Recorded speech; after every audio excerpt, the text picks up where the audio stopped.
ఉన్న ఈ గ్రూప్లోనికి వచ్చిన ప్రతి ఒక్కరికి నా ప్రత్యేకమైన వందనాలు. కళ్ళు మూసుకొని ప్రార్థన చేద్దాం. వాక్యంలో మనము ఈరోజు ఒక ప్రత్యేక రీతిలో దేవుడు మనతో మాట్లాడాలి. ఆయన స్వరం వినిపించాలి. ఆయన చిత్తమును మన ఎడల బయలుపరచాలని ప్రభువే ఈరోజు మనతో ఈ ఉదయకాల సమయంలో మాట్లాడాలి. కాబట్టి మనమందరం ప్రభువా ఈ ఉదయకాలమున నీ విలువైన వర్తమానం వినడానికి మేము సిద్ధంగా ఉన్నామయ్యా. నాతో మాట్లాడు, మీ స్వరం వినిపించు, మీ చిత్తంను బయలుపరచమని ప్రార్థన చేస్తున్నామండి ప్రతి ఒక్కరం. స్తోత్రం స్తోత్రం స్తోత్రం స్తోత్రం స్తోత్రం స్తోత్రం. పరిశుద్ధుడా పరిశుద్ధుడా పరిశుద్ధుడా పరిశుద్ధుడా పరిశుద్ధుడా యేసువే నీకు వందనాలు, స్తోత్రాలు స్తోత్రాలు స్తోత్రాలయ్యా. మంచివాడానికి వందనాలు, గొప్పవాడానికి వందనాలు, మహనీయుడానికి వందనాలు, స్తోత్రములు స్తోత్రములు యేసయ్యా. ఓ రాబాల షాబార కాలార రబా షండారబాస్య రీమా తూరాల రబాల కాలార రబా షాబాల తూరాన స్యాలార రబందురబ. ఈ దినమున ప్రభువానికి వందనాలు. మీరు మాతో నాతో మాట్లాడండి అయ్యా, ప్రత్యేక రీతిలో మాట్లాడండి. సియోన్లో నుండి మీరు మాట్లాడండి ప్రభువా. మీ స్వరం ప్రజలకు వినిపించండి. మీ చిత్తం ఏమైందో, మీ ప్రణాళిక ఏమైందో అయ్యా, మీ ఉద్దేశం ఏమైందో ప్రభువా, ఈ ఉదయకాల సమయం నా మరుగైన మన్నాను మాకు బయలుపరచండి అయ్యా.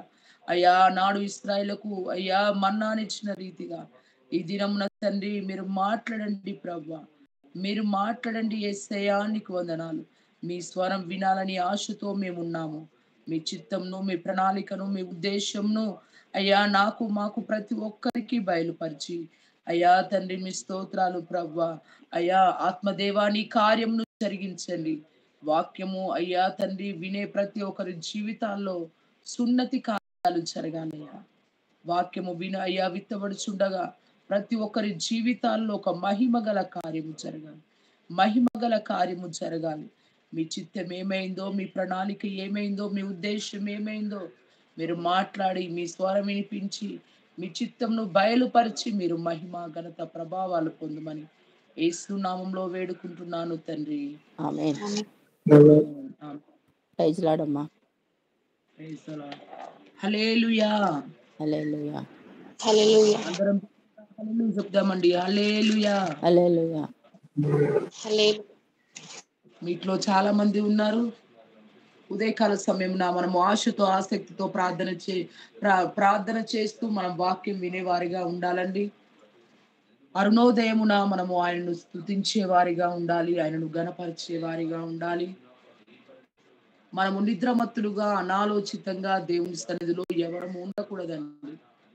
నిద్రమత్తులుగా అనాలోచితంగా ఏదో చేయాలి కదా, తప్పదు కదా, ఉదయకాల ప్రార్థన చేయాలని బైబిల్లో ఉంది కదా అనేది కాకుండా ఈ ఉదయకాలమే దేవుని కృపను పొందుకోవాలి. ఉదయకాలము దేవుని సన్నిధిని అనుభవించాలి. ఉదయకాలము దేవునితో మనము దేవుణ్ణి కలుసుకోవాలనే ఆశతో మనం పాలు పొందాలండి. వేకువనే లేచాట మన పసి పిల్లల ప్రాణం కొరకు నదీ ప్రవాహం వలె కన్నీరు కారుస్తూ మన పసిపిల్లల ప్రాణం కొరకు మనము అంగలారుస్తూ చేతులెత్తి ప్రార్థన చేసేవారిగా ఉండాలండి.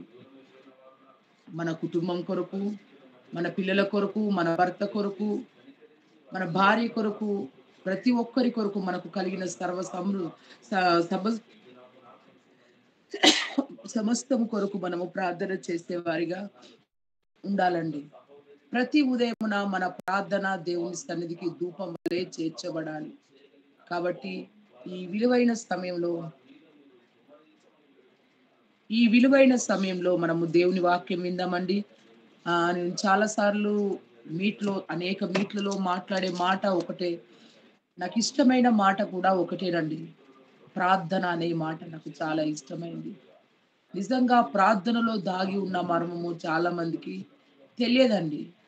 ప్రార్థనలో దాగి ఉన్న మర్మము తెలియక చాలా మంది ప్రార్థన చేయలేరు. ప్రార్థన అంటేనే ఎంతో దూరంగా ఉంటారండి. ప్రార్థన అంటే దేవునితో మాట్లాడడం. ఈ ఉదయకాల సమయంలో కూడా బైబిల్ గ్రంథంలో ఎంతో మంది భక్తులు ప్రార్థన చేశారండి. ఎంతో మంది భక్తుల ప్రార్థన దేవుడు విని వారి జీవితాల్లో దేవుడు మహిమగల కార్యములను జరిగించారు.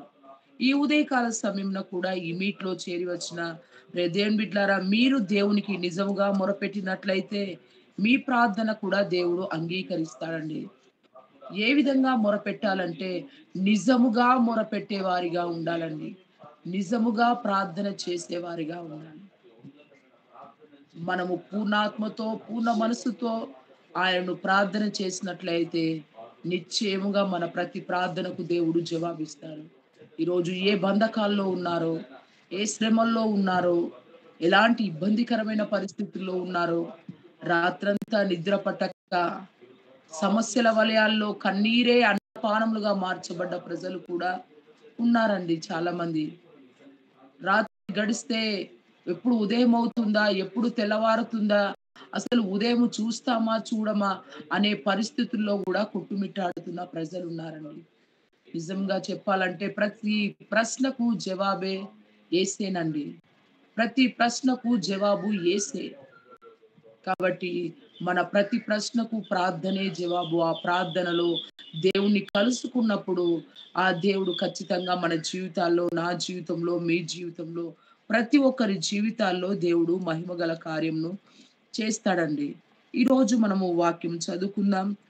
యాకోబు ప్రార్థనను మనం చూద్దామండి. బైబిల్ గ్రంథంలో యాకోబు అంట మొట్టమొదటిగా ఆల్ నైట్ ప్రేయర్ చేసిన వ్యక్తిగా బైబిల్ గ్రంథంలో మొట్టమొదటి వ్యక్తి ప్రార్థన చేసిన వ్యక్తి యాకోబు. ఆల్ నైట్ ప్రేయర్ చేసిన వ్యక్తి యాకోబు అండి. యాకోబు ప్రార్థన మనం ఒకసారి చదువుకుందామండి. ఆదికాండము 32వ అధ్యాయము 9వ వచనం నుంచి ఎవరైనా చదవగలిగిన వారైతే ఆదికాండము 32వ అధ్యాయము 9వ వచనం.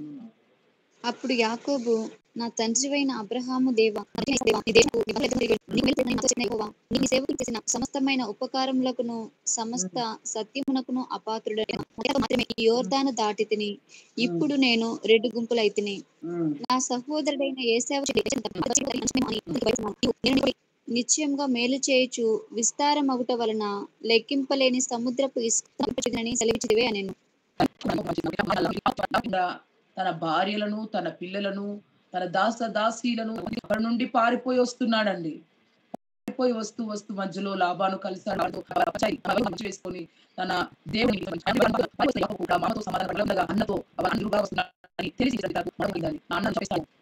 వస్తున్నాడు.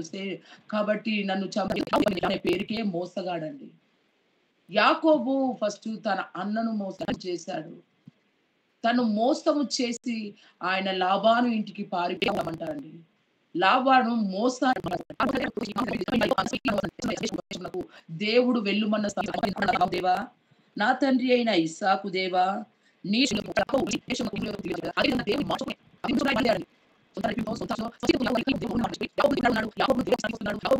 అనేది మర్చిపోయి యాకోబుకు భయము కలిగిందండి. నా అన్న నన్ను చంపేసి. చాలా మంది కూడా భయముతోనే బ్రతకంటే గొప్పవాడని మర్చిపోతున్నారు. ఆయన మనల్ని రక్షించుటకు సమర్థుడు. ప్రజలే దేవుని స్వరాన్ని విన్నవారే, నిత్యము ధ్యానించే బిడ్డలే. వారిలో ఏముంటుందంటే భయం. అంటే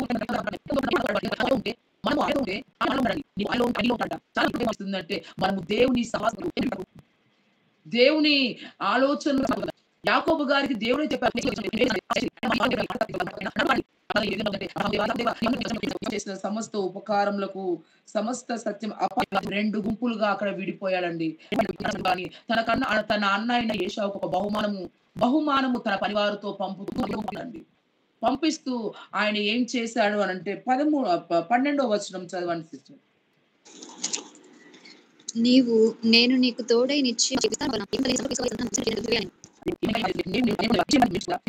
లెక్కించలేని సముద్రం తోడై ఉంటానన్నాడంట దేవుడు. రెండోదిగా మేలు చేస్తానన్నాడంట. మూడోదిగా విస్తరింపజేస్తానన్నటండి. దేవుడే చెప్పాడని యాకోబు గారు అంటున్నారు. నీవు నాకు చెప్పావు కదా, నాకు తోడై ఉంటానన్నావు, నాకు మేలు చేస్తానన్నావు. నన్ను సముద్ర ఇసుకరేణు కంటే విస్తారంగా విస్తరింపజేస్తారన్నావు. ప్రవ్వా ఇప్పుడు నా అన్న నన్ను తరుముతున్నాడు. నువ్వు నాకు మాటిస్తేనే, నువ్వు నన్ను నడవమంటేనే, నీ బంధువుల యొద్దకు వెళ్ళుమంటేనే, నీ స్వదేశానికి వెళ్ళుమంటేనే నేను బయలుదేరాను. ఇప్పుడు నా అన్న నన్ను చంపడానికి వస్తున్నాడని ఆయన భయపడుతున్నాడండి యాకోబు గారు. భయపడి ఏం చేస్తున్నాడంటే తన దాసీలను తనకున్న సమస్తాన్ని తోలివేశాడండి. తనకున్న సమస్తాన్ని తోలివేశాడు ఆయన.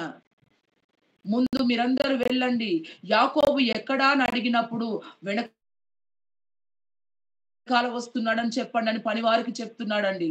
ముందు నడవలేకపోతున్నాడు. ఎందుకు ముందుకు? ఆయనకు దేవుడే తోడుంటానని చెప్పాడు కదా. ఆయన తోడుండగా శత్రువు మనల్ని ఎలా చంపుతాడు? ఆయనే మనల్ని నీవు నడువు, నేను నీకు తోడై ఉంటానన్న దేవుడు. మనం నడుస్తుంటే శత్రువు మన మీద దాడి చేసినప్పుడు ఆయన ఎలా ఊరుకుంటాడు? దేవుడు నడుమన్నప్పుడు నడిచే ఆ వ్యక్తికి ఎందుకు భయం కలుగుతుందండి? యాకోబు అక్కడ స్వచిత్తం మీద ఆధారపడ్డాడండి. స్వచిత్తము, సొంత జ్ఞానము. దేవుడు తోడై ఉండి నడిపిస్తానని చెప్పినప్పటికీ తనలో భయము కలుగుతుందండి. ఏ భయము అంటే నా అన్న నన్ను చంపేస్తాడేమో, నా భార్య పిల్లల్ని చంపేస్తాడేమో భయము కలిగిందండి. భయము కలిగి ముందు దాసీలను తనకున్న సమస్తాన్ని పంపివేసి చివరికి తన పిల్లలను, తన భార్యలను వారిని కూడా పంపివేసి ఆయన ఎక్కడ మిగిలిపోయాడంటే యొబ్బోకు రేవు దగ్గర మిగిలిపోయాడండి. ఆయన ప్రార్థన చేస్తున్నాడు యాకోబు గారు. దేవుని బిడ్డలారా, ఈ రోజు నీ ప్రార్థన ఏంటి? ఏ విధమైన ప్రార్థన చేస్తున్నావు? ఇంకా భయముతోనే ప్రార్థన చేస్తున్నావా? మరణ భయముతో ప్రార్థన చేస్తున్నావా? అయ్యో నా స్థితిగతులు మారట్లేదని ప్రార్థన చేస్తున్నావా? దేవుడు ఏమంటున్నాడంటే నేను నీకు తోడై ఉంటానంటున్నాడు. నా కృప నీకు చాలునంటున్నాడు. భయపడకు, నేను నీకు తోడై ఉంటానంటున్నాడు. దేవుడు వాగ్దానం చేసినప్పటికీ చాలా మంది ఆ వాగ్దానాన్ని ఎత్తిపట్టలేక, ఆ వాగ్దానాన్ని ఎత్తిపట్టి వాగ్దానాన్ని గుర్తు చేసుకొని ఆ దేవునికి మొరపెట్టి ధైర్యంగా ఉండలేక చాలా మంది భయం అనే ముసుగులోనే బ్రతుకుతున్నారండి. యాకోబు గారు కూడా ఎందుకు భయపడుతున్నాడంటే ఒకనాడు తను మోసం చేశాడు కదా తన అన్నని.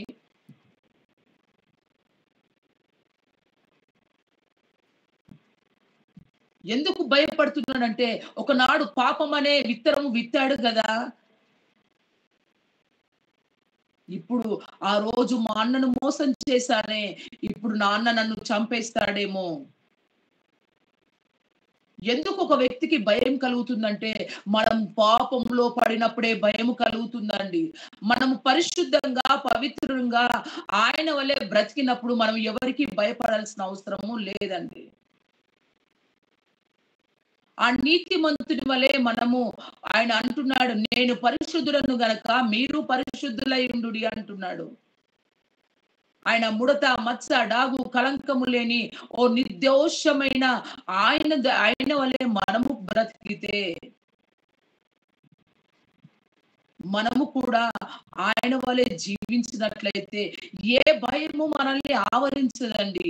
యాకోబు గారు తన అన్నను మోసం చేశారు కాబట్టి తనకు భయము కలుగుతుంది, మరణ భయము కలుగుతుంది. నిజంగా మరణ భయము కలిగినప్పుడు తనకు దేవుడు తోడై ఉంటానన్నాడు, మేలు చేస్తారన్నాడు, విస్తరింపజేస్తారన్నాడు. కాబట్టి దేవుని దగ్గరికి ఆయన ఎక్కడికి వచ్చాడు అంటే ఆ మరణ కాలమున మరణ భయం కలిగినప్పుడు ఎవరి దగ్గరికి వచ్చాడంటే ఆయన యెహోవా పాదాల ఎదుకు వచ్చాడండి. తనకు సర్వ సమృద్ధి ఉంది, తనకు దాసీలు ఉన్నారు, తనకు సకల సమృద్ధి ఉన్నప్పటికీ కూడా ఆయన ఎవరిని ఆశ్రయించాడు అంటే తన శ్రమ కాలమున, అది శ్రమ ఆయనకు, అది ఆయనకు వేదన కలుగుతున్న సమయము. మా మామ నుండే నేను పారిపోయి వచ్చాను, ఆ మామ నుండే నేను తప్పించుకున్నాను, మరలా నాన్న నాకు ఎదురొస్తున్నాడనే ఆ శ్రమ కాలమున ఎవరిని ఆశ్రయించాడు అని అంటే నిజంగా ప్రభు పాదాలను ఆశ్రయించాడండి. ప్రార్థన చేస్తున్నాడు యాకోబు గారు. దేవుని బిడ్డలారా, ఈ రోజు శ్రమ కాలమున నీవు ఎవరిని ఆశ్రయిస్తున్నావు? ఈ ఉదయకాల సమయంలో దేవుడు మాట్లాడుతున్నాడు. శ్రమలో నువ్వు ఎవరిని ఆశ్రయిస్తున్నావు? నిజంగా చెప్పాలంటే ఏశావు గారు తన తమ్ముని ఎదుర్కొనడానికి వచ్చేది, ఆయన చంపుతానని వస్తున్నాడా? తన తమ్ముని కలుసుకుంటానని వస్తున్నాడు. చాలా సంవత్సరాల తర్వాత తమ్ముడు ఎదురొస్తున్నప్పుడు అన్న తమ్ముడు కలుసుకొని సంతోషంతో ఉందామని వస్తున్నారేమో. కానీ యాకోబు చేసిన మోసానికి యాకోబుకు భయము కలిగిందండి. భయము కలిగి ఎక్కడికి వచ్చాడంటే ఆయన దేవుని పాదాల యుద్ధకు వచ్చారు. నిజంగా చెప్పాలంటే తన దగ్గర ఎంతో మంది పనివారు ఉన్నారండి. మా అన్న నన్ను చంపడానికి వస్తున్నాడు, మీరు మనమందరం కలిసి మనము కూడా యుద్ధానికి సిద్ధపడదాం, మనం కూడా యుద్ధానికి సిద్ధపడదాం, మనం కూడా అన్నతో పోరాడదాం అని అందరినీ పోగేసి యుద్ధము చేయడానికి, అన్నను చంపడానికి దానికి సిద్ధపడలేదండి యాకోబు. శ్రమ వచ్చింది, మీరందరూ సిద్ధంగా ఉండండి. తనకు కొడుకులు ఉన్నారు, తనకు ఎంతో మంది సైన్యం ఉన్నారు, ఎంతో మంది పనివారు ఉన్నారు. వారందరిలో బలవంతులు లేరా అండి? తన అన్నను ఎదుర్కొనేంత శక్తివంతులు లేరా అండి? ఉన్నారు. ఉన్నప్పటికీ అప్పుడు యాకోబు శ్రమ కాలంలో ఏం చేస్తాడంటే తనను నడిపిస్తున్న దేవుని వైపు చూశాడండి. శ్రమ కాలమున అయ్యో ప్రభువా నన్ను నడిపించు, నన్ను నడుమన్నావు కాబట్టి నేను నడిచాను, నా అన్న నన్ను తరుముతున్నాడు, నా అన్న నాకు ఎదురుగా వచ్చి నన్ను చంపేస్తాడేమో అని దేవుని పాదాల ఎదుకు వచ్చాడండి. పాదాల ఎదుకు వచ్చి అడుగుతున్నాడు, నీవు నన్ను తోడై ఉంటానన్నావు, నన్ను విస్తరింపజేస్తానన్నావు, అలాగే నాకు మేలు చేస్తానన్నావు కదయ్యా, ఇప్పుడు నాకు అది నీ తోడు కావాలి, నీ మేలు కావాలి, నీ కృప కావాలని ప్రార్థన చేస్తున్నాడండి. శ్రమకాలంలో తన బంధు బలగాన్ని చూసి ఆయన గర్వపడలేదు. తనకున్న ఆస్తి పాస్తులు తనను కాపాడుతావు అనుకోలేదు. తన కుమారులు ఉన్నారు, తన కుమారులు తనను కాపాడుతారు అనుకోలేదు. కానీ యెహోవా రెక్కలను ఆశ్రయించాడండి. అందుకే కీర్తన గ్రంథంలో ఉంటుంది కదా, మహోన్నతుని చాటున నివసించిన వాడు సర్వశక్తుని నీడలో విశ్రమించును అని. మనం ఎవరి రెక్కల క్రిందికి రావాలి అంటే దేవుని రెక్కల క్రిందనే మనకు కాపుదల, భద్రత అండి. అక్కడే మనకు విశ్రమ స్థానము. మనము విశ్రాంతి తీసుకునే స్థానము ఎక్కడ అంటే దేవుని రెక్కల కిందనే మనకు ఆశ్రయం కలుగుతుందండి. యాకోబు గారికి అన్ని ఉన్నప్పటికీ, భార్యలు ఉన్నారు, పిల్లలు ఉన్నారు, అందరు ఉన్నప్పటికీ ఎక్కడికి వచ్చాడంటే దేవుని దగ్గర ఆయన రెక్కల కిందికి, ఆయన పాదాల యొద్దకు వచ్చాడండి. ఆయన పాదాల యొద్దకు వచ్చి ప్రార్థన చేస్తున్నాడు ఆయన.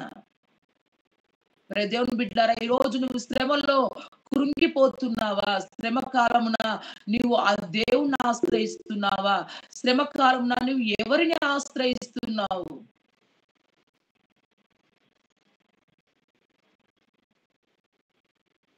శ్రమ నిన్ను ఒక బైబిల్లో ఒక మాట ఉంది, శ్రమ కాలంలో నీవు కృంగిపోయినట్లయితే నువ్వు చాతకాని వాడవంటున్నాడు దేవుడు. యాకోబు గారు శ్రమ కాలమున కృంగిపోలేదండి, అయ్యో అయ్యో అయ్యో అనలేదండి. దేవుణ్ణి అంటున్నాడు, అయ్యా నన్ను నడిపించేవాడా, అయ్యా నాకు తోడుండేవాడా, అయ్యా నన్ను నాకు మేలు చేసేవాడా, ఈ రోజు దేవుని బిడ్డలారా, రక్షించబడ్డ నీవు శ్రమల్లో నువ్వు లోకంలో కలిసిపోతున్నావా? శ్రమ కాలంలో నువ్వు కృంగిపోతున్నావా? శ్రమ కాలంలో దిగజారిపోతున్నావా? ఈ ఉదయకాల సమయం నా ప్రభువైన యేసే నీతో మాట్లాడే మాట ఏంటి అంటే, పరిశుద్ధాత్మ దేవుడు నీతో మాట్లాడే మాట ఏంటి అంటే, శ్రమల్లో నేను నీకు తోడై ఉంటానంటున్నాడండి. శ్రమలో నేను నీకు తోడై ఉంటానంటున్నాడు.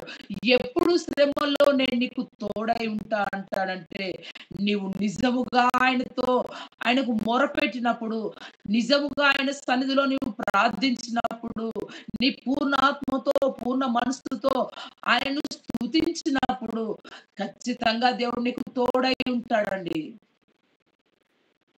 యాకోబుకు తోడైన దేవుడు మనకును తోడై ఉంటాడు. యాకోబు మరణ భయము కలిగి, యాకోబు తన అన్న చంపేస్తాడనే భయము కలిగినప్పుడు ఆయన ఎవరిని ఆశ్రయించలేదండి. ఆయనకి ఎంతో డబ్బు ఉందండి, ఆయనకి ఎంతో పలుకుబడి ఉంది, ఆయనకి ఎంతో ఆస్తి ఉంది, తన దగ్గర కుమారులు ఉన్నారు, ఎంతో బలాజ్జులైన పనివారు ఉన్నారు. ఎంతో మంది ఉన్నప్పటికీ ఆయన దేన్ని బట్టి అతిశయపడలేదండి. తనను పిలిచిన దేవుణ్ణి బట్టి అతిశయపడ్డాడు. తన పిలిచిన దేవుని వైపు తిరిగాడండి. దేవుని బిడ్డలారా, ఉదయకాల సమయంన నీకు ఎంతో హోదా ఉండొచ్చు, మంచి జాబ్ ఉండొచ్చు, నువ్వు కలెక్టర్వే కానీ, పిఎంఏ, సిఎంఏ, ఇంకా నువ్వు ఏ ఆఫీసర్ అయినా సరే, నువ్వు ఎలాంటి హోదాలో ఉన్న పర్వాలేదండి. నీకు ఎంత వెండి బంగారాలు ఉండొచ్చు, కార్లు, బంగ్లాలు, బిల్డింగ్లు ఎన్నో ఉన్నప్పటికీ అవి ఏవి మనల్ని కాపాడలేవండి. మనల్ని కాపాడే దేవుడు, మన భయము నుంచి, మన శ్రమ నుంచి విడిపించే దేవుడు నజరేయుడైన యేసు మాత్రమే ఒక్కడేనండి.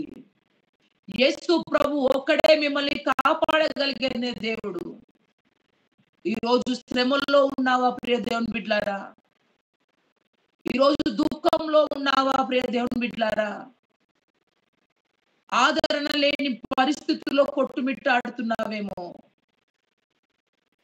నిజంగా చెప్పాలంటే అండి, కొంతమందికి నిజంగా ఐశ్వర్యాలు ఉంటాయి, రమ్మంటే వచ్చేవారు, పొమ్మంటే పోయేవారు ఉన్నారు, మంచి పనివారు ఉంటారు, సకల సమృద్ధి ఉంటుందండి. వారు 3 పూటల భోజనం చేయలేరు. నెమ్మది లేదండి చాలా మందికి. కొంతమందికి వ్యాధిని బట్టి నెమ్మది లేదు. సర్వ సమృద్ధి ఉంటుంది, సకలం ఉంటుంది, అన్నీ ఉంటాయి, కానీ వారు ఎందుకు భోజనం చేయలేరంటే వారి శరీరంలో రకరకాల వ్యాధులను బట్టండి. అది తింటే ఏమవుతుందో చనిపోతానేమో, ఇది తింటే ఏమవుతుందో చనిపోతానేమో, వారి జీవితంలో నెమ్మది లేదు. దేవుని బిడ్డలారా, ఎక్కడ నెమ్మది దొరుకుతుంది, ఎక్కడ సమాధానము దొరుకుతుంది, ఎక్కడ మనకు ఆదరణ దొరుకుతుందంటే నజరేయుడైన యేసు దగ్గర మాత్రమే ఆదరణ, నెమ్మది దొరుకుతుందండి. యాకోబుకు సర్వం ఉన్నాయి, అన్ని ఉన్నాయండి. యాకోబుకు కొదువేమి లేదు, యాకోబుకు కష్టమేమి లేదు, యాకోబుకు ఏమి తక్కువ కాలేదండి. యాకోబుకు అన్ని ఉన్నప్పటికీ ఆయన ఒంటరిగా మిగిలిపోయాడండి. ఎక్కడ అంటే యబ్బోకు దగ్గర ఆయన అందరిని పంపించేసి, ఆయనకు అన్ని ఉన్నప్పటికీ ఆయన శ్రమ కాలంలో ఒంటరిగా మిగిలిపోయి, ఆ ఒంటరితనములో, ఆ నిశ్శబ్ద సమయములో ఇంకా ఎవరు మాట్లాడేవారు లేరు అక్కడ ఆయనతో, ఎవరు ధైర్యము చెప్పేవారు కూడా లేరండి. యాకోబు భయపడకు, నీ అన్న చంపేస్తాను వస్తున్నానని భయపడుతున్నావా? బాధపడకు, మేము మీకు తోడుంటాము, మేము నిన్ను కాపాడుతాము, మేము మిమ్మల్ని అని బలపరిచేవారు ఎవరు లేరండి యాకోబు గారికి. యాకోబు ఒంటరిగా మిగిలిపోయాడు.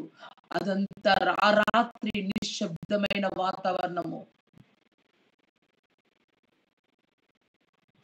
నిశ్శబ్దమైన వాతావరణంలో ఆయన భయముతో దేవుని సన్నిధిని ఆశ్రయించాడండి.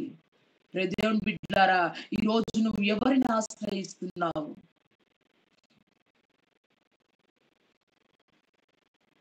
నిన్ను అప్పు అనే బంధకము తరుముతుందేమో, వ్యాధి అనే బంధకము తరుముతుందేమో, నీ పగవారు నిన్ను తరుముతున్నారేమో, నీవు సహాయం చేసిన వ్యక్తులే నీకు శత్రువులుగా మార్చబడ్డారేమో. సేవకులు ఉన్నట్లయితే సేవలో ఎన్నో పోరాటాలండి, సేవలో ఎన్నో మనము చేయని నేరానికి ఎన్నో నిందలు అవమానాలు భరిస్తున్నామేమో.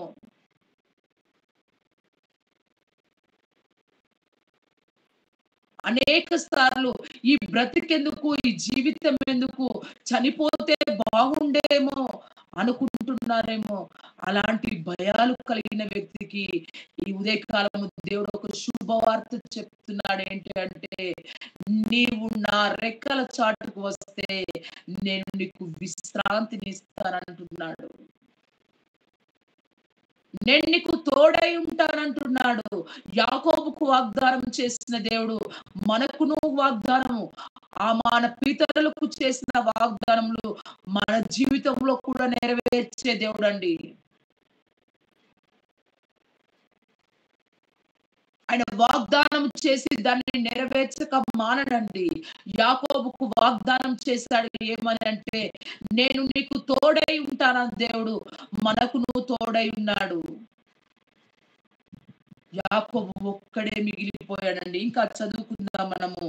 అదే 32 యాకోబు, అది ఆదికాండము 32 అధ్యాయము 24వ వచనం చదవండి. యాకోబు ఒక్కడు మిగిలిపోయాను. ఒక నరుడు తెల్లవారి వరకు అతనితో పెనుగులాడెను. తాను అతని గెలువకుండుట చూచి తొడగూటి మీద అతనిని కొట్టెను. అప్పుడు అతడు ఆయనతో పెనుగులాడుట వలన యాకోబు తొడగూడు వసిలెను. ఆయన తెల్లవారుచున్నది కనుక నన్ను పోనిమ్మనగా, అతడు నీవు నన్ను ఆశీర్వదిస్తేనే కాని నిన్ను పోనీయనెను. ఆయన నీ పేరేమని అడుగుగా అతడు యాకోబు అని చెప్పెను. అప్పుడు ఆయన, నీవు దేవునితోనూ మనుషులతోనూ పోరాడి గెలిచితివి కనుక ఇక మీదట నీ పేరు ఇశ్రాయేలే గాని యాకోబు అనబడదని చెప్పెను.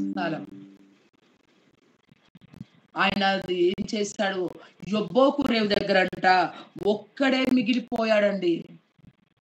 ఎంతో సమూహం ఉంది,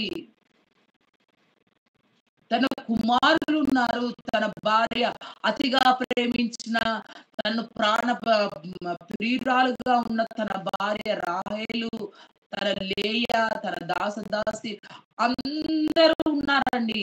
కానీ శ్రమ కాలంలో ఏమైపోయారంటే అందరూ పంపించేశాడు. ఆయన ఒక్కడే మిగిలిపోయాడు. ఆ ఒక్కడి మిగిలిపోయి ఆ శ్రమ కాలమున ఏం చేస్తున్నాడు? శ్రమ కాలమున అంటే నిజంగా దేవుణ్ణి ఆశ్రయిస్తున్నాడండి. యొబ్బోకు రేవు దగ్గర ఆ రాత్రి ఆయన ఒక్కడే మిగిలిపోయి తెల్లవారే వరకు పెనుగులాడాడంట. ఎక్కడ పెనుగు? ప్రార్థనలో పెనుగులాట అండి. చాలా మందికి ప్రార్థనలో పెనుగులాడడం తెలియదండి. ఏదో ప్రార్థన చేస్తారు, 5-10 నిమిషాల ప్రార్థన చేస్తారు, చేసి నాకు ఈ సమస్య తీరలేదు, నేను ప్రార్థన చేశాను, నేను ఉపవాసం చేశాను, నేను జాగారాలు చేశాను, నేను సర్వము చేశాను, సకలము చేశాను, అయినా నా శ్రమ తీరలేదే, అయినా నా వ్యాధి తీరలేదే,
అయినా నా దుఃఖము తీరలేదే, నా కన్నీరు తీరలేదే అని దేవుణ్ణి నిందిస్తారండి.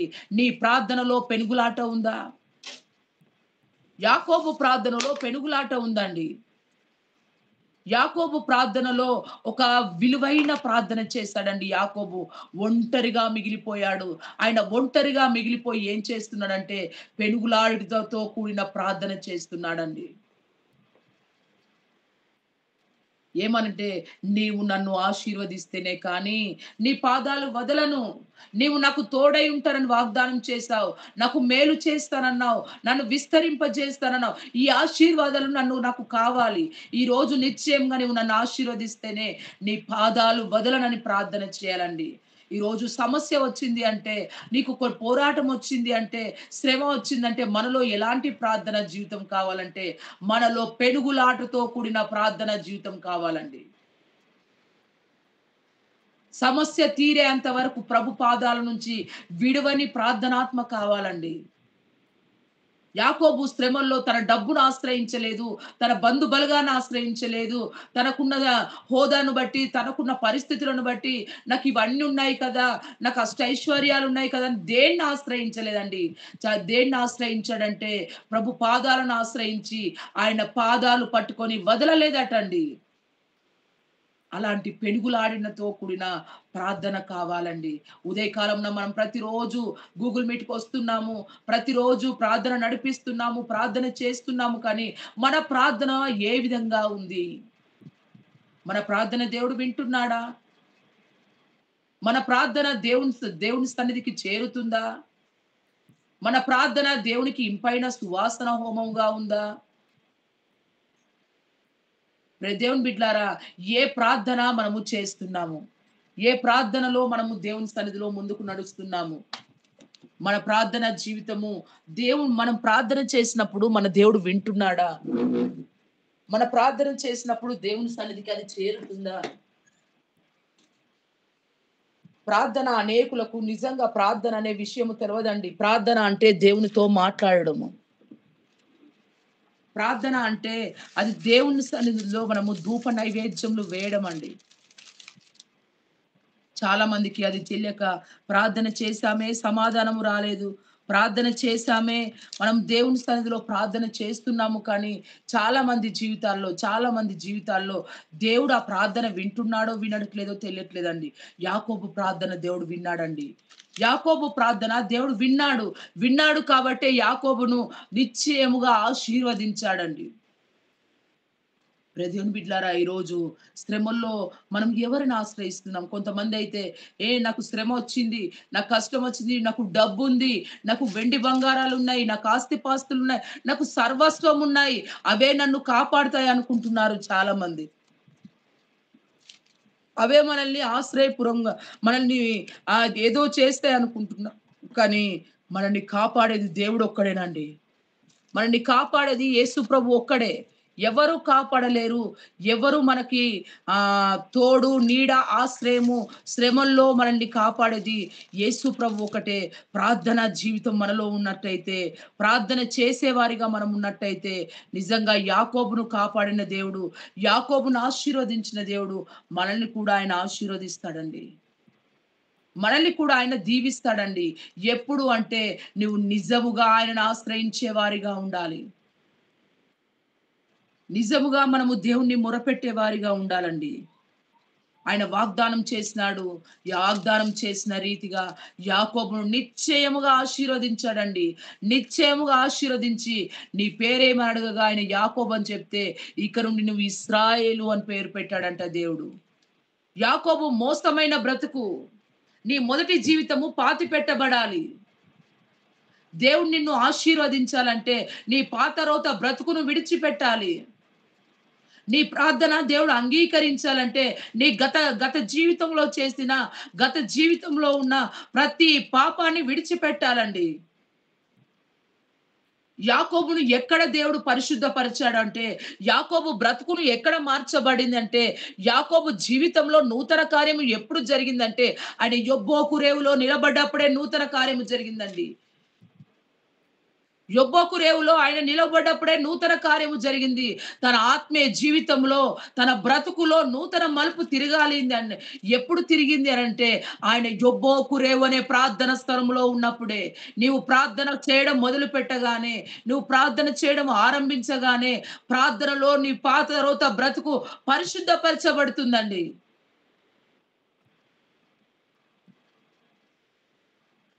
శోధించబడిన తర్వాతనే మనం సువర్ణంగా మార్చబడతాము. బంగారము అగ్నిలో వేయబడితేనే, అది పుటము వేయబడితేనే అది శుద్ధ సువర్ణంగా మార్చబడుతుందండి. యాకోబు శ్రమలో, ఇరుకులో తన మరణ భయము కలిగినప్పుడు ఆయన దేన్నో ఆశ్రయిస్తేనే ఈరోజు ఇశ్రాయేలుగా మార్చబడేవాడు కాదండి. తనకున్న బలాన్ని బట్టి, తనకున్న ధనమును బట్టి, తనకున్న ఐశ్వర్యమును బట్టి గర్వపడితే ఈరోజు ఇశ్రాయేలుగా మార్చబడేవాడు కాదండి. యాకోబు దేన్ని బట్టి ఆయన గర్వించలేదు కానీ, ఆయన పిలిచిన దేవుణ్ణి బట్టి ఆయన గర్వపడి, ఆయన పిలిచిన దేవుడు, నా దేవుడు నన్ను పిలిచాడు, నాకు తోడై ఉంటానన్నాడు, నన్ను నడిపిస్తానన్నాడు. కాబట్టి ఆ దేవుని పాదాల యొద్దకే చేరుతానని వచ్చాడండి యాకోబు గారు. దేవుని బిడ్డలారా, ఈ రోజు నువ్వు ఎవరి పాదాలు బాప్తిసం తీసుకున్నావే, మారు మనసు పొందావు, రక్షణ పొందావు, బాప్తిసం తీసుకున్నావు. కానీ ఇంకా నువ్వు ఎవరిని ఆశ్రయిస్తున్నావు?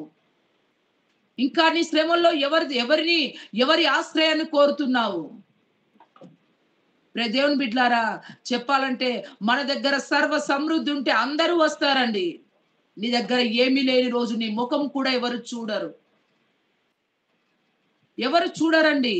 కానీ మనని ఎల్లవేళలా తోడుండే దేవుడు మన యేసయ్య ఒక్కరు మాత్రమే. యాకోబుకు తోడైన దేవుడు మనకును తోడై ఉంటాడండి. యాకోబుకు అందరున్నారు. శ్రమ కాలమున ఎవరు తనను కాపాడలేదండి. తన భయమును ఎవరు తొలగించలేదండి. యేసయ్య మాత్రము ఎల్లవేళలా మనతో ఉండే దేవుడు. అందుకే మనము ఎల్లవేళలా ప్రార్థన చేసే వారిగా ఉండాలి. మన ప్రార్థన ఆయన సన్నిధికి చేరే విధంగా ఉండాలండి. యాకోబు యొబ్బోకు రేవు దగ్గర ప్రార్థన చేసినప్పుడు, యాకోబు యొబ్బోకు రేవు దగ్గర ప్రార్థనలో ఉన్నప్పుడు ఆయన ప్రార్థన, యాకోబు ప్రార్థన దేవుడు విన్నాడండి. దేవుని బిడ్డలారా, నువ్వు ఎన్ని సంవత్సరాలు అవుతుంది బాప్తిసం తీసుకొని, రక్షణ పొందుకొని నువ్వు ప్రార్థన చేస్తున్నావే, నీ ప్రార్థన దేవుడు వింటున్నాడనే నమ్మకం నీలో ఉందా? నీ ప్రార్థనకు ప్రతిఫలం వస్తుందని, నీ ప్రార్థనకు జవాబు వస్తుందని నీవు గ్రహించగలుగుతున్నావా? చాలా మందిలో అది కూడా డౌటేనండి. ప్రార్థన చేస్తున్నాము కానీ మన ప్రార్థన దేవుడు వింటున్నాడా వినట్లేదా కూడా తెలియదండి చాలా మందికి. కాబట్టి మన ప్రార్థన దేవుడు వినాలంటే మనము యొబ్బోకు రేవుకు రావాలి, దేవుని సన్నిధికి రావాలి, ప్రార్థన స్థలముకు రావాలి. ప్రార్థన స్థలముకు వచ్చిన మనము పోరాటము చేయాలండి, పెనుగులాట చేయాలండి. ప్రభువా, ఈరోజు నేను చనిపోయినా పర్వాలేదు, ప్రభువా ఈరోజు నేను ఇక్కడ ఈ స్థలంలో మరణమైనా పర్వాలేదు, నీవు దిగి వస్తేనే, నీవు నన్ను ఆశీర్వదిస్తేనే, నీవు నన్ను బలపరిస్తేనే, నీవు నాతో మాట్లాడితేనే నీ స్థలం విడిచిపెట్టను ప్రభువా అనే ప్రార్థన, తెగింపు కలిగిన ప్రార్థన కావాలండి. నీ కన్నీరును చూసి దాటిపోయే దేవుడు కాదు. నువ్వు ఏడుస్తుంటే పక్క నుంచి వెళ్ళిపోయేది వాడు కాదు. నీ బంధువులు నువ్వు ఏడుస్తుంటే పక్క నుంచి వెళ్ళిపోతారు. నువ్వు కరువులో ఉంటే నీ ప్రక్క నుంచి వెళ్ళిపోతారు. అయ్యో నాకు ఈ రోజు కరువు ఉందమ్మా, నాకు కొంచెం సహాయం చేయమంటే మా దగ్గర లేదు అనే బంధువులు ఉంటారు, రక్త సంబంధులు ఉంటారు. నీ వారే, కన్నవారే, కొన్నవారే, మనవారే. మన ఆపదలో మనకు ఎవరు సహాయం చేయరండి. నువ్వు సహాయం కొరకు వెళ్తే వీడు సమస్యల్లో ఉన్నాడు, నేను సహాయం చేస్తే రేపు మరలా నాకు ఇస్తాడో ఇవ్వడో. ఒక 1000 రూపాయలు అప్పిస్తే వాడు మరలా నాకు ఇస్తాడో ఇవ్వడో అని ఏం చేస్తారంటే, లేవు బ్రదర్, లేవు చెల్లి, లేవు అక్క అని అంటారు మన వాళ్ళే. నువ్వు వారి సహాయం కొరకు వెళ్తే. కానీ దేవుడమ్మా, మనం మనుషుల సహాయం ఏనాడు కోరకూడదు. దేవుని సహాయము గొప్పది. కాబట్టి మన శ్రమ కాలంలో దేవుణ్ణి ఆశ్రయించే వారిగా ఉండాలి. మన శ్రమ కాలంలో దేవుని దగ్గరకు వచ్చినప్పుడైతే నిజంగా ఆయన విడువని దేవుడు, ఆయన మర్చిపోని బంధువు అండి మనకు. కృంగిన వేళలో మనతో ఉండే దేవుడు, మన కన్నీరును చూసి దాటిపోయే దేవుడు కాదు. నువ్వు ఏడుస్తుంటే పక్క నుండి వెళ్ళిపోయే దేవుడు కాదమ్మా. నీ కన్నీరును చూసి ఆ కన్నీరునట ఒక బుడ్డిలో దాచిపెట్టుకుంటాడట. పలానా బిడ్డ పలానా దాని కొరకు ఏడుస్తుంది, పలానా దాని కొరకు ఆమె బాధపడుతుందని నువ్వు ఏడుస్తుంటే ఆయన తట్టుకోలేడమ్మా. ఆయన ప్రేమ ఎంతో గొప్ప ప్రేమ, ఆయన ప్రేమ. ఆయన నీ కొరకు నా కొరకు యవ్వన రక్తంను కార్చాడు. ఎందుకు అంటే నిన్ను నన్ను ప్రేమించాడు కాబట్టి. ఆ ప్రేమను అర్థము చేసుకోలేక ఆయన ఎందుకు మనల్ని అంతలా ప్రేమిస్తున్నాడంటే ఆయన స్వహస్తాలతో నిన్ను నన్ను తయారు చేసుకొని ఆయన జీవవాయువును ఊదాడు. ఆయన తన పోలికగా తన స్వరూపమందు మనల్ని తయారు చేసుకున్నాడు కాబట్టి ఆయనకి దేవదూతలు నిత్యము కోటాను కోట్ల దేవదూతలు పరిశుద్ధుడు పరిశుద్ధుడు పరిశుద్ధుడని గాన ప్రతిగానాలు చేసినప్పటికీ నీవు ప్రార్థన చేస్తుంటే నీ ప్రార్థన వినడానికి ఆయన దిగి వచ్చే దేవుడమ్మా. మనము చిన్న పిల్లలు బుజ్జి బుజ్జిగా మాట్లాడుతుంటే ఎంతో సంతోషపడిన రీతిగా మనము ప్రార్థన చేస్తున్నప్పుడు కూడా, మనం ఆయనను స్తుతించినప్పుడు కూడా, ఆయనను ఆరాధించినప్పుడు కూడా ఆయన అంట ఎంతో సంతోషపడే దేవుడంట. ఆయన దాటిపోతాడా మనల్ని? దాటిపోడు ఆయన. ఆయన మర్చిపోడు. కాబట్టి యొబ్బోకు రేవు దగ్గర యాకోబు నిలబడ్డట్టుగా శ్రమ కాలమున మనము దేవుని సన్నిధిలో నిలబడ్డట్టయితే, శ్రమ కాలమున నిజముగా ఆయనను ఆశ్రయించినట్లయితే మన శ్రమ నుంచి దేవుడు విడిపిస్తాడండి. మనం ఏ బంధకాల్లో ఉన్నా, ఏ శ్రమల్లో ఉన్నా, ఏ ఇరుకుల్లో ఉన్నా, ఏ కష్టంలో ఉన్నా, తీరని దుఃఖముతో ఉన్నా దేవుడు మనల్ని ఆశ్రయపురంగా ఉండి మన దుఃఖమును తొలగించే దేవుడు, మన శ్రమను తొలగించే దేవుడు అండి. సహోదరుడా సహోదరి, ఇంతకాలం నుండి ఏడుస్తున్నావేమో, నాకు నా ప్రాబ్లంకు సొల్యూషన్ దొరకట్లేదు, నా ప్రాబ్లంను ఎవరు చూడట్లేదని, అయ్యో నేను ఇన్ని సంవత్సరాలైన భక్తి చేస్తున్నాను, అయినా చాలా మంది దేవుణ్ణి నమ్ముకున్నావే నీకు ఏం మేలు జరిగింది, దేవుణ్ణి నమ్ముకున్నావే నీకు ఏం మంచి జరిగింది, దేవుడు నీకు ఏమి సహాయం చేస్తాడని దూషిస్తున్నారేమో, అవమానిస్తున్నారేమో. ప్రియ సహోదరుడా సహోదరి, నువ్వు ఇన్ని రోజు ఇంతకాలము యొబ్బోకు రేవులో నిలబడే అనుభవం ఉందో లేదో, ఈ రోజు నుండి నువ్వు యొబ్బోకు రేవు అనే ప్రార్థన స్థలంలో పెనుగులాట నేర్చుకున్నట్లయితే, దేవుని సన్నిధిలో పోరాటము నేర్చుకున్నట్లయితే, పోరాడి ప్రార్థించే ప్రార్థన అనుభవాన్ని నేర్చుకున్నట్లయితే అసాధ్యమైనది ఏదీ లేదండి. అసాధ్యమైనది ఏదీ లేదండి. ఆయన ఆ సంపదల ఘని అండి. ఈరోజు ఫైనాన్షియల్ ప్రాబ్లమ్స్ తో బాధపడుతున్నావేమో, ఆయన సకలము చేయగల దేవుడు. ఆయన అంట సంపదల ఘని, ఆయన ఐశ్వర్యవంతుడండి. ఆయన ఐశ్వర్యవంతుడు. ఆయన చాతకానివాడు కాదు. ఆయన చూడకుండా ఉండే దేవుడు కాదు. నువ్వు ఏడుస్తుంటే నువ్వు దేవుని సన్నిధిలో కృంగిపోతుంటే, దేవుని సన్నిధిలో నలిగిపోతుంటే ఆయన నిన్ను విడిచిపెట్టే దేవుడు కాదండి.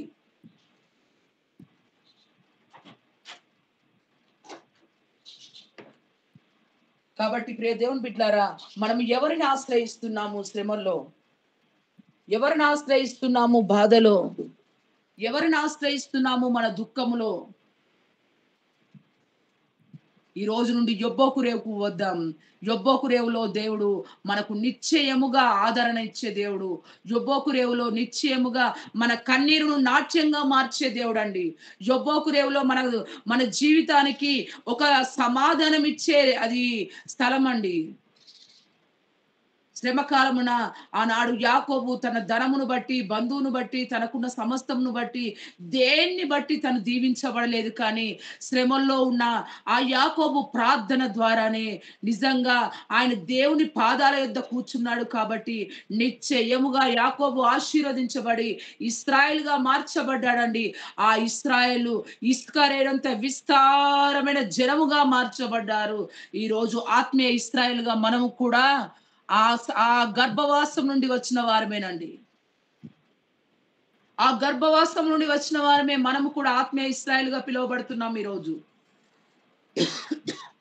కాబట్టి ప్రియ దేవుని బిడ్డలారా, ఎవరిని ఆశ్రయించే వారిగా ఉన్నాము, మనం ఎవరి దగ్గరికి వెళ్తున్నాము? ఈ రోజు నుండైనా ఎన్ని సంవత్సరాల సీనియారిటీ ఉన్నా, ఎన్ని సంవత్సరాల సీనియారిటీతో నువ్వు దేవుని సన్నిధిలో సంఘ పెద్దవే కావచ్చు, లేకపోతే చాలా మోస్ట్ సీనియర్ విశ్వాసవే కావచ్చు, నీ ప్రార్థన జీవితం ఏ విధంగా ఉంది? నువ్వు ప్రార్థించినప్పుడు నీ ప్రార్థన దేవుడు వింటున్నాడా? నువ్వు ప్రార్థించినప్పుడు నీ ప్రార్థన దేవుడు వింటున్నాడనే నమ్మకం నీలో ఉందా? ఒకవేళ నీ ప్రార్థన దేవుడు విన్నట్టయితే నిజంగా నువ్వు సంతోషంగా ఉంటావు. భయము, వేదన, దుఃఖము ఏది ఉండదండి. కాబట్టి మన జీవితంలో యాకోబు వంటి ప్రార్థన మనకు కావాలి. యాకోబు ప్రార్థన ఏంటి? పెనుగులాటతో కూడిన ప్రార్థన అండి. కాబట్టి ఏ సమస్యల్లో ఉన్నా, ఏ బంధకాల్లో ఉన్నా, ఏ ఇరుకులో ఉన్నా మనము ప్రార్థనలో పోరాటం చేసేవారిగా ఉందాం. శ్రమల్లో, ఇరుకుల్లో, ఇబ్బందుల్లో, పోరాటాల్లో మనము యొబ్బోకురేవనే ప్రార్థనా స్థలానికి మనం ఆశ్రయించినట్లయితే నిశ్చయంగా యాకోబుకు తోడైన దేవుడు మొదటిగా యాకోబుకు ఏమని మాట ఇచ్చాడంటే, నేను నీకు తోడై ఉంటా అంటున్నాడు, మేలు చేస్తానంటున్నాడు, మూడోదిగా విస్తరింపజేస్తానన్నాడు. ఆ విధంగానే తోడై ఉన్నాడు దేవుడు. యాకోబుకు మేలు చేశాడు, మూడోదిగా తనను విస్తరింపజేశాడండి. 3 వాగ్దానాలు చేశాడు. అదే విధంగా నెరవేర్చాడండి. ఈరోజు మనకిచ్చిన వాగ్దానం కూడా, నేను నీకు తోడై ఉంటాను, ముదిమి వచ్చు వరకు నిన్ను ఎత్తుకుంటానన్నాడు. కాబట్టి మన బంధువులు, మన రక్త సంబంధులు అందరూ వదిలిపెట్టిన ఆయన మనల్ని ముదిమి వచ్చు వరకు ఎత్తుకొని ముద్దాడే దేవుడండి. ఆయన విడిచిపెట్టే దేవుడు కాదు. ఆయన మరచిపోయే దేవుడు కాదు. ఎప్పుడు అంటే నిజంగా నామకార్థమైన ఆచార సంబంధమైన భక్తి చేస్తున్నామేమో, ఇంకా మనము ఏదో పైన భక్తి చేసే వారిగా ఉన్నామేమో, నామకార్థులుగా బ్రతుకుతున్నామేమో, అపోస్తుల బోధలో, అపోస్తుల సహవాసంలో, మనము ఎడతెగక ప్రార్థన చేసే గుంపుతో మనం కలిసినట్టయితే నిజంగా మనము కూడా నిశ్చయంగా ఆశీర్వదించబడతామండి. ఈరోజు ఈ ప్రార్థన విషయం నేను గూగుల్ మీట్‌కి వెళ్ళినా కూడా ఎక్కువ ఇష్టపడి చెప్పేది ప్రార్థన విషయమే మాట్లాడేదండి. ఈరోజు ఈ ప్రార్థన గురించి చెప్తున్నాను అంటే, నా ఆత్మీయ తండ్రి అపోస్తులు పాస్టర్ సురేష్ అయ్య గారు మాకు చిన్ననాటి నుండి అది ఉగ్గుపాలతో నేర్పించారండి. ప్రతి దానికి విశ్వాసంతో బ్రతకాలి. విశ్వాసం మీద ప్రార్థన చేయాలి. మన ప్రార్థనే మన జీవితాలకు ప్రాకారం లాంటిది. మన ప్రార్థన ఎలాంటి శత్రు ప్రాకారాలు మన ఎదుట నిలబడ్డ కూలగొట్టాలంటే ప్రార్థన ద్వారానే కూలగొడతామని నా ఆత్మీయ తండ్రి మాకు నేర్పించిన పాఠమే ఈరోజు నేను మీకు నేర్పిస్తున్నానండి. కాబట్టి ప్రియ సహోదరి సహోదరులారా, 2 చేతులు దండం పెట్టి చెప్పేది ఏంటి అంటే, ప్రార్థనలో మనం పోరాటం చేసేవారిగా ఉండాలి. ఏదో ప్రభు రాకడ సమీపమైంది, ఆషామాసిగా భక్తి చేసేవారిగా ఉండకూడదు. మనమేదో ఇంకా సమయం ఉందిలే, ఇంకా మారు మనసు పొందడానికి, ఇంకా బాప్తిసం తీసుకోవడానికి, ఇంకా పరిశుద్ధాత్మ అభిషేకం పొందుకోవడానికి సమయం ఉందిలే అనుకుంటున్నాం. కానీ ఆయన గవిని యొద్ద ఉన్నాడంట. ఆయన గవిని యొద్ద ఉన్నాడంట. ఆయన రాకడ బహు సమీపమైంది. ప్రియ దేవుని బిడ్డలారా, మనమందరము సిద్ధపడే వారిగా ఉందాము. మనము కూడా ఒక ప్రార్థన యోధులుగా ఉందాము. దేశమును, రాష్ట్రాలను, జిల్లాలను కదిలించే ఓ గొప్ప సైన్యంగా మార్చబడాలండి. ఎలాంటి సైన్యము అనంటే ప్రార్థన యోధుల సైన్యంగా మార్చబడాలి. మనము వాక్యం ఎన్నో ప్రసంగాలు చేయొచ్చండి. ప్రసంగాలు చేసేవాడి కంటే సాతాను ప్రార్థన చేసేవాడికే భయపడుతుంది. కాబట్టి మన సమస్య, మన బాధ, మన కన్నీరు, వీటిని బట్టి కృంగిపోకుండా ప్రార్థనా యోధులుగా మార్చబడదాం. యాకోబు వంటి ప్రార్థన దేవుడు మనందరికీ అనుగ్రహించును గాక. ఆమేన్. ఇటు సమయాన్ని అనుగ్రహించిన బ్రదర్ రాజేష్ గారికి నా ప్రత్యేకమైన వందనాలు. Praise god. దేవునికి మహిమ కలుగును గాక. ఇంతవరకు మనకు చక్కని వర్తమానం అందించిన అక్క గారికి ప్రత్యేకమైన వందనాలు. యాకోబు ప్రార్థన ద్వారా మనం నేర్చుకోవాల్సిన ఆత్మీయ సత్యాలను గురించి మనకు అనేక విషయంలో బోధించిన విధానాన్ని బట్టి కూడా అక్కకి మరొకసారి ప్రత్యేకమైన వందనాలు తెలియజేస్తున్నాను. మీలో విన్న వాక్యాన్ని బట్టి ప్రేరేపించబడిన వారు ప్రార్థనలో నడిపించాలని ప్రభు పేరిట మీకు మనవి చేస్తున్నాను.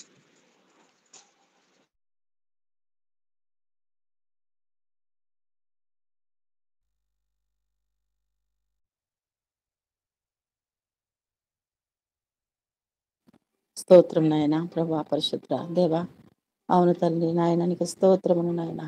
నామక ప్రార్థనగా ఉంటున్నామేమో నాయన. ఇదిగో నా తండ్రి, చక్కటి ప్రార్థన జీవితం నాయన.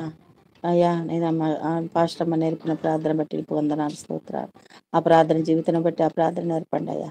ఆ ప్రార్థన నాయన నాకు నాయన మా హృదయాలు నా తండ్రి అయ్యా స్థిరపరచుటకు నీ కృపను దయచేయండి. తన చక్కటి వాక్యము అయ్యా ఇదిగో ప్రభు నాది కారణము నా తడి 32:9 నా ప్రభు అయ్యా 24లో చెప్పారు అయ్యా నాయనకి స్తోత్రం. వాక్యాలు మరుదారు నవరి వేసుకుని కృప దయచేయి. ఆ వాక్యాన్ని బట్టి నాయన అయ్యా అమ్మగారిని దీవించి టీంని దీవించి ఆశీర్వదించండి ప్రభా. ఆ యొక్క వాక్యం నాయన మరుదాలు భద్రపరచుడి కృపను దయచేయి. ఆ వాక్యానుసారంగా నడిచే కృపను దయచేయి. వాక్యానుసారంగా మేము జీవించే శక్తి మాకు కలగచేయండి నా తండ్రి. అవును నాయన శ్రమలు వచ్చినప్పుడు బాధలు వచ్చినప్పుడు మనుషుల వైపు కాదు రాజుల వైపు కాదు నా తండ్రి.